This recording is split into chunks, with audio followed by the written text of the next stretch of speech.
Today I'm going to teach you how to book a load. First of all, you're going to need a load board. The biggest and best load board in my opinion is dat.com. It has most available loads. Second best is Truckstop. Sometimes it's good for specialized loads, OpenDex. I use it sometimes. Sometimes it has loads that's not on DAT for some reason. You can also choose load boards directly for a broker, like C.H. Robinson, Coyote, Arrive Logistics. Almost all the biggest brokers have load board of their own. And if you have a good rep from that brokerage, I would recommend checking it. Sometimes they do not post the loads on a DAT load board, but they post directly to their own load board. If you found a load that you like and willing to check, you're gonna have to make a phone call or email depending on the posting. If it has both options, I would suggest going with a phone call, since you're going to be able to negotiate better. You're going to gather the information faster than on an email. You're going to get responses right away. So that's my preferred method. First of all, you're going to need to collect information about the load. Always start with the most important thing to you. It might be weight of the load. It might be shipping and receiving hours. It might be a destination. It might be a commodity. So always start from the most important thing. Because if that load doesn't work for you, you're gonna know right away if you ask the most important questions first. For example, for me, most important thing is shipping and receiving hours. If the shipping and receiving hours doesn't work for me, for example, it's late pickup, late delivery, late appointments, I can just end the conversation out there and look for another load. I'm gonna save time. Then I move on to the next question about the weight. What's the weight for the load? If that fits, if that works, still works, I move on to the next question about the commodity. What is the commodity? What type of load is? Is it palletized? Is it floor loaded? Does it need tarps? If yes, what kind of tarps is needed? Next question is pickup and delivery location. Always ask for the zip codes. Sometimes brokers do post loads in different cities when they actually are picking up, just to get your attention, just to make you call them. So always get zip codes. Sometimes broker might even make a mistake in a posting, accidentally, not intentionally. There are lots of similar sounding cities. Distance between them might be a few hundred miles and it might not work for you. So get that information, pickup and delivery zip codes.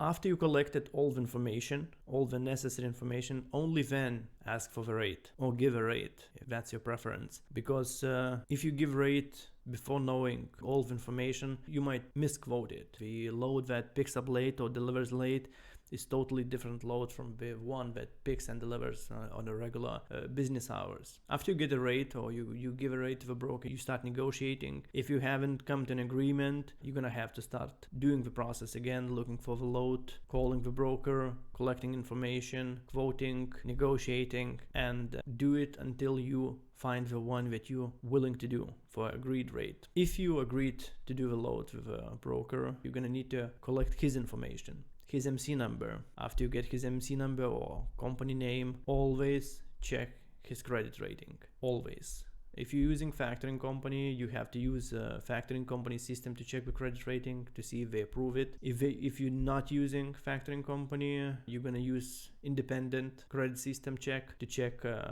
what's the standing of this broker. If it's not approved, don't do it, because you're gonna transport the load and you're not gonna get paid. So be careful. Next step, get the broker's name. Write it down. Always write down all the information that you collected. Always. If you don't have a recorded line, you can go through your notes and see what you agreed on. So write down broker's name, phone number, direct line, and be ready to provide your information. Your MC number, your company name, your name, your direct line, direct callback, email address, driver's phone number, driver's name, truck and trailer number, and wait for the rate con. After you get the rate con, always check the information on it. Double check the carrier's name. Check the shipping and receiving hours. Are they exactly the same as you agreed on the phone? Check the dates, weight, commodity. Double check all the load information with the notes that you made while collecting information.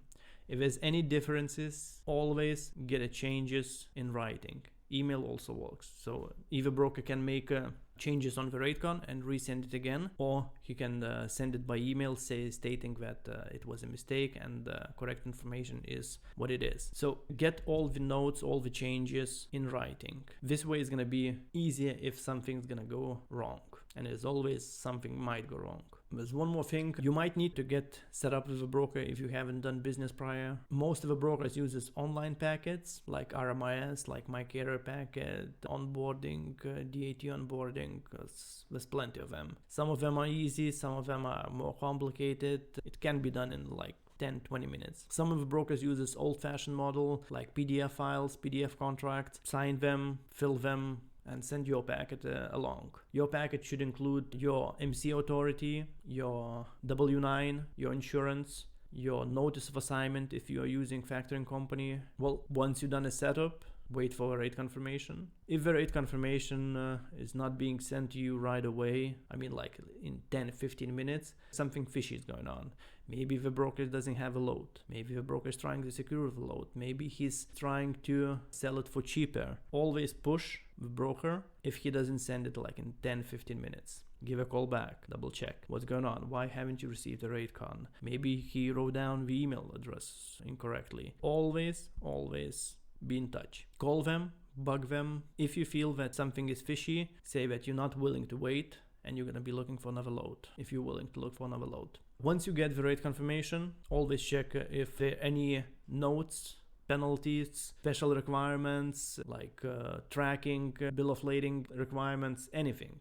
Any special notes. And if there's any differences in what you agreed with a broker on the phone, request for the changes and get these changes in written. Let's assume everything is correctly and you can pass the information to the driver. Emphasize on the special notes, emphasize on the things that need special attention, and that's it.